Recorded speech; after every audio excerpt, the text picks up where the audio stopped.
শেষ মুহূর্তে বিএনপিতে বড় চমক, পাল্টে গেল প্রার্থী তালিকা।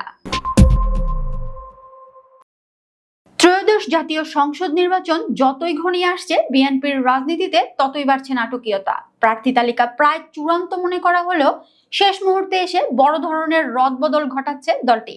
লন্ডন থেকে দেশে ফেরার পর বিএনপির ভারপ্রাপ্ত চেয়ারম্যান তারেক রহমান দলের চেইন অফ কমান্ড এবং নির্বাচনী কৌশলে বিশাল চমক দেখাচ্ছেন।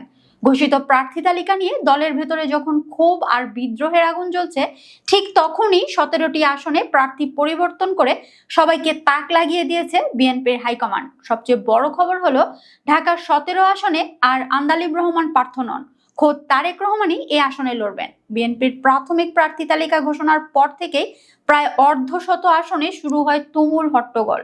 ত্যাগী নেতাদের বাদ দিয়ে বিতর্কিতদের মনোনয়ন দেওয়া হয়েছে, এমন অভিযোগে দেশের বিভিন্ন স্থানে বিক্ষোভ করে তৃণমূল। এই পরিস্থিতিতে কোনো ঝুঁকি নিতে রাজি নন তারেক রহমান।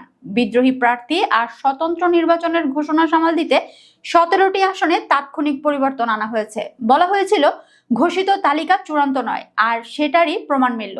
বয়স, অসুস্থতা, ঋণখেলাপি এবং দলীয় কোন্দল বিবেচনায় নিয়ে নতুন করে সাজানো হচ্ছে ধানের শীষের কাণ্ডারীদের।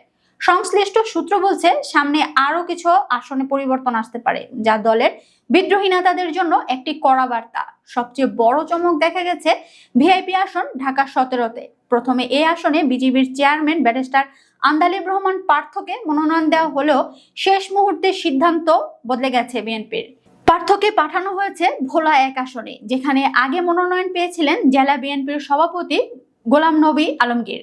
আর ঢাকা 17 আসনে নির্বাচন করবেন বিএনপির ভারপ্রাপ্ত চেয়ারম্যান তারেক রহমান নিজে। অন্যদিকে চট্টগ্রাম 6 আসনেও এসেছে বড় পরিবর্তন। নানা বিতর্কের কারণে সালাউদ্দিন কাদের চৌধুরীর ভাই গিয়াস কাদের চৌধুরীকে বাদ দিয়ে সেখানে চেয়ারপারসনের উপদেষ্টা গোলাম আকবর খন্দকারকে চূড়ান্ত মনোনয়ন দেওয়া হয়েছে। এছাড়া চট্টগ্রাম 11 আসনে আমির খসরু মাহমুদ চৌধুরীকে সরিয়ে সেখানে আব্দুল্লাহ আল নোমানের ছেলে সাইদ আল নোমানকে সুযোগ দেওয়া হয়েছে। আমির খসরু লড়বেন চট্টগ্রাম 10 আসন থেকে। জোটের শরিকদের খুশি রাখতেও বড় ছাড় দিয়েছে বিএনপি। ঢাকা 12 আসনে যুবদলের সাবেক সভাপতি সাইফুল আলম নীরবকে সরিয়ে জোটসঙ্গী বিপ্লবী ওয়ার্কার্স পার্টির সাইফুল হককে চূড়ান্ত করা হয়েছে। নড়াইল 2 আসনে এনসিপির চেয়ারম্যান ডক্টর ফরিদুজ্জামান ফরহাদ এবং যশোর 5 আসনে জামিয়াতে উলামায়ে ইসলামের মুফতি রশিদ বিন ওয়াক্কাসকে ধানের শীষ প্রতীক দেওয়া হয়েছে। ত্যাগীদের মূল্যায়নের একটি বড় উদাহরণ ব্রাহ্মণবাড়িয়া 4 আসন। সেখানে সাবেক এমপি মুশফিকুর রহমানের বয়স ও অসুস্থতা বিবেচনায় বাদ দিয়ে দীর্ঘদিনের পরীক্ষিত নেতা কবির আহমেদ ভূঁইয়াকে মনোনয়ন দেওয়া হয়েছে। উচ্ছ্বসিত কবির আহমেদ জানিয়েছেন, এই আসনটি তিনি তারেক রহমানকে উপহার দিতে চান।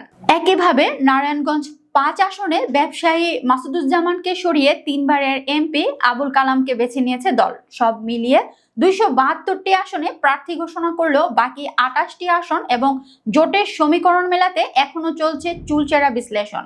জমিয়তে, নাগরিক ঐক্য, গণসংহতি আন্দোলন এবং গণ অধিকার পরিষদ সহ শরিকদের আসন বন্টন প্রায় চূড়ান্ত। রাজনৈতিক বিশ্লেষকরা বলছেন, তারেক রহমানের এই সার্জিক্যাল স্ট্রাইক বা আকস্মিক প্রার্থী পরিবর্তন বিএনপির অভ্যন্তরীণ কোন্দল মেটাতে কতটা কার্যকর হয় সেটাই এখন দেখার বিষয়। তবে এটা নিশ্চিত, যোগ্য ও ত্যাগীদের মূল্যায়নের এই প্রক্রিয়া তৃণমূল নেতাকর্মীদের মধ্যে নতুন করে প্রাণ সঞ্চার করেছে।